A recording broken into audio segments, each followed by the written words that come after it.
um dos maiores receios de professores de inglês que consideram ensinar inglês para crianças pequenas é o tal Classroom Management. Na minha carreira de professora de inglês e Teacher Trainer, eu percebi que quanto mais harmoniosas forem as suas sessões, melhores os resultados linguísticos. Mas como manter a ordem e a harmonia entre os pequenos na sala de aula e ensinar inglês ao mesmo tempo? Aqui eu gostaria de te convidar para se inscrever no canal e ativar o sininho para eu te mandar os vídeos que a gente produz aqui com muito carinho toda semana e te ajudar a ser cada dia mais preparada e confiante ensinando inglês para crianças de 3 a 7 anos de idade. O que exatamente querem dizer quando se fala de Classroom Management? Esse é um desses termos super amplos, né? Que cada professor define de um jeito. Pois saiba que quando ficamos craques em Classroom Management, isso quer dizer que as nossas sessões acontecem sem maiores problemas de disciplina, quer dizer que sabemos como instruir os alunos para fazerem as atividades e que conseguimos fazer com que eles participem ativamente da sessão. Veja que para isso nós precisamos ter técnicas específicas e regras básicas muito bem comunicadas, para que todos saibam o que é esperado deles. E o que não é Classroom Management? Bom, a escolha do conteúdo, dos tópicos, as atividades, isso não entra em Classroom Management. Mas a escolha certa facilita demais manter tudo em harmonia. Por quê? Porque quanto melhor você conhece o seu grupo, mais as atividades escolhidas agradam, mais engajados eles vão estar e, consequentemente, mais fácil gerir a sessão. Então, no final das contas, transmitir o conteúdo e gerir bem a sala de aula estão intimamente conectados. Quando um professor planeja bem uma aula de inglês, observa os seus alunos e se comunica adequadamente com as famílias e com a direção da escola, as chances de ter uma sala de aula harmoniosa são muito maiores. São maiores também as chances de passar satisfatoriamente o conteúdo planejado. E o que fazer para colocar isso na prática? Bom, eu resumi para você em 7 os pontos mais importantes no que se refere a Classroom Management. 1. O seu comportamento deve ser exemplar. É um equívoco achar que nós podemos educar uma criança com sermões. Nosso exemplo é o que realmente conta. Se gritamos, a criança grita. Se somos gentis e respeitosos, temos muito mais chances de termos um grupo harmonioso. Se erramos, nós devemos pedir desculpas. Sim, é você quem estabelece o ritmo de andamento da sua sessão, assim como os códigos de conduta. Mas não basta ter as classroom rules ali coladas na parede. Você deve segui-las fielmente e jamais abusar da sua posição de líder. Se achar que os seus alunos são maduros o suficiente, escolha com eles as regras. Foque no positivo. Então, ao invés de dizer ou ter figuras mostrando uma criança batendo na outra com um X em cima, prefira uma de 2 crianças sorrindo e diga be kind, ou melhor, hands are for working, ou gentle hands. Quanto mais novos os alunos, mais concretas precisam ser as regras. Outro detalhe importante aqui é dar instruções de forma que as crianças saibam de verdade o que fazer. A melhor maneira de fazer isso é demonstrando a atividade, especialmente com os pequenos. Faça o que é para ser feito. Tem um modelo do produto final, caso a atividade seja focada em algum produto, né? Use todo o seu corpo para exemplificar o que você espera deles. Você vai ver aqueles olhinhos atentos e vai poder reduzir o seu tempo falando, explicando. E eles vão sacar muito mais rápido o que fazer. Aqui vai uma dica. Só entregue o material depois da demonstração, ou eles não vão te esperar concluir a demonstração. Isso serve para todas as idades. 2. O ambiente deve ser pensado para as crianças. As salas de aula tendem a restringir os movimentos das crianças e os professores tendem a mantê-las em filas, sentadas a maior parte do tempo. Essa busca do adulto por controle acaba por limitar as oportunidades que a criança tem de se mover e é muitas vezes confundida com bom classroom management. O fato de uma criança estar sentada todo o tempo não significa que ela esteja aprendendo. E o objetivo de gerir bem uma sessão é exatamente otimizar o aprendizado, certo? Nas sessões em inglês, especialmente na pré-escola, nós professores podemos e devemos aproveitar todas as oportunidades para usar movimento. Isso não só vai favorecer a absorção do vocabulário ensinado, como vai deixar as crianças mais felizes e tranquilas. Sabe quando a gente pensa, hoje eu dei uma canseira neles? Criança ama isso. Eles precisam desse estímulo. Para isso é preciso adaptar a sala de aula, afastando as carteiras e deixando um espaço no centro para as atividades em círculo, para as danças, para os jogos. Achar que atividades com movimento vão agitar as crianças é um grande equívoco. Tá? A falta delas, sim, é prejudicial e quase sempre leva a crianças inquietas. Existem atividades com movimento para acalmar também. Inclusive, tem um vídeo aqui que é sobre isso, tá? Sobre motivar, como motivar os seus alunos na sala de aula. 3. O planejamento deve estar pronto desde o começo do ano letivo.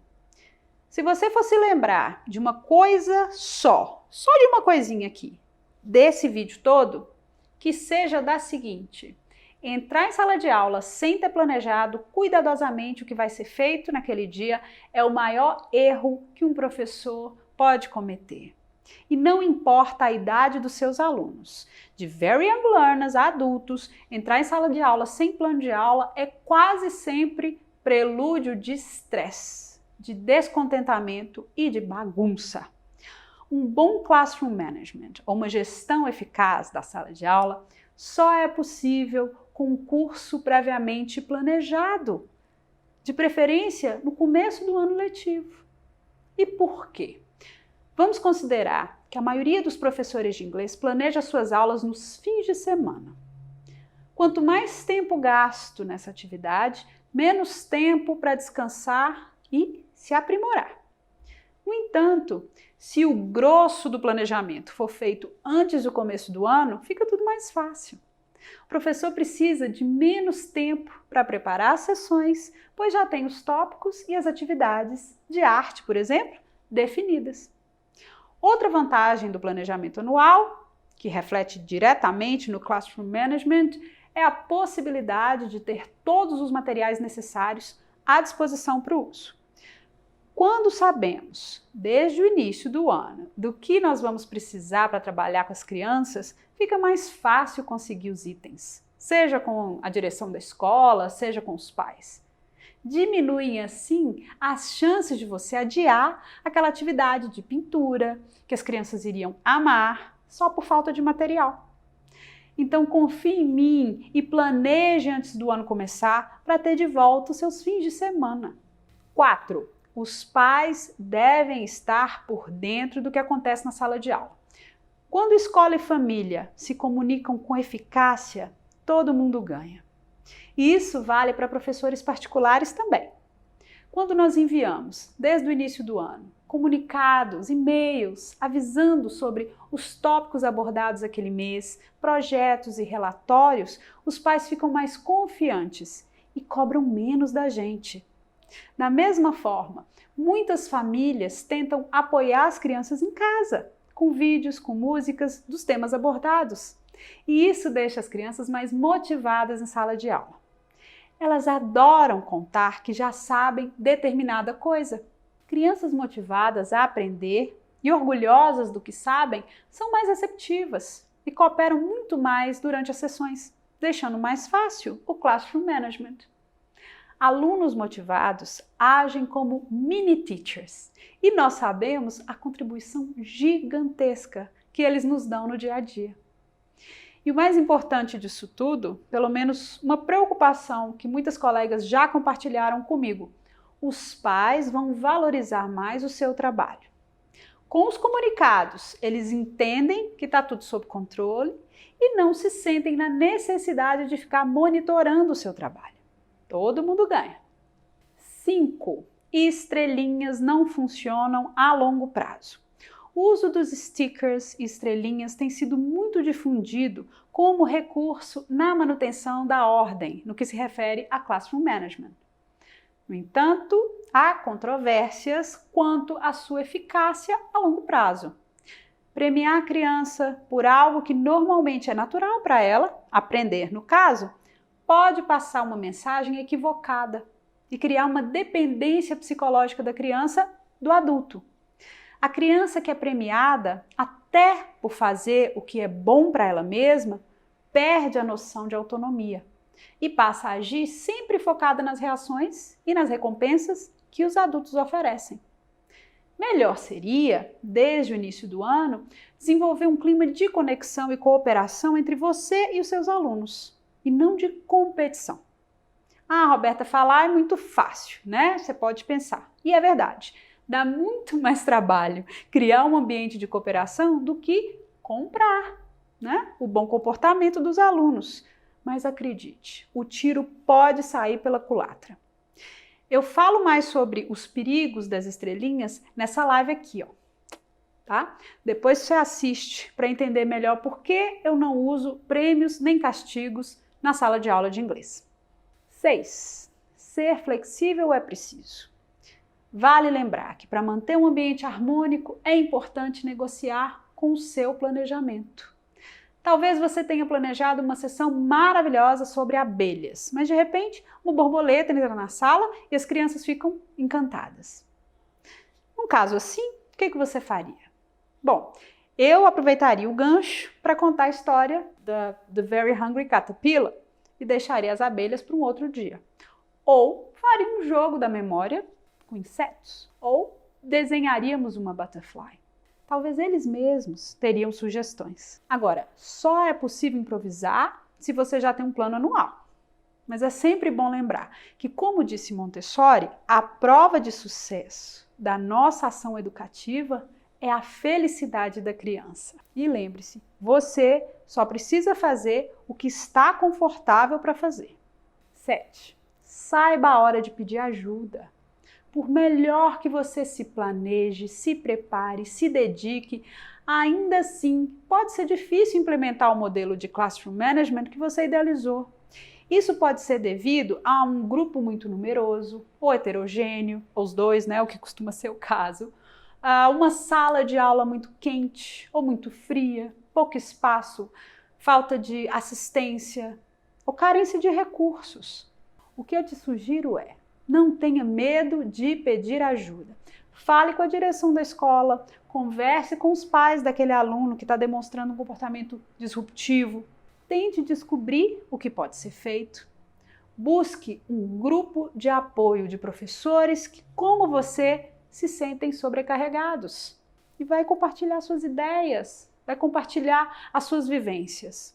Busque um profissional de saúde. Se você não está se sentindo bem, está perdendo a voz com frequência ou apresenta sintomas de fadiga, cuide-se bem e siga estudando que as respostas virão. E por hoje é só, pessoal. Se você gostou desse vídeo, então curte! Para mais dicas de como se sentir preparado e confiante ensinando inglês para crianças de 3 a 7 anos, ative o sininho, que toda semana tem vídeo novo. Muito obrigada e até o próximo!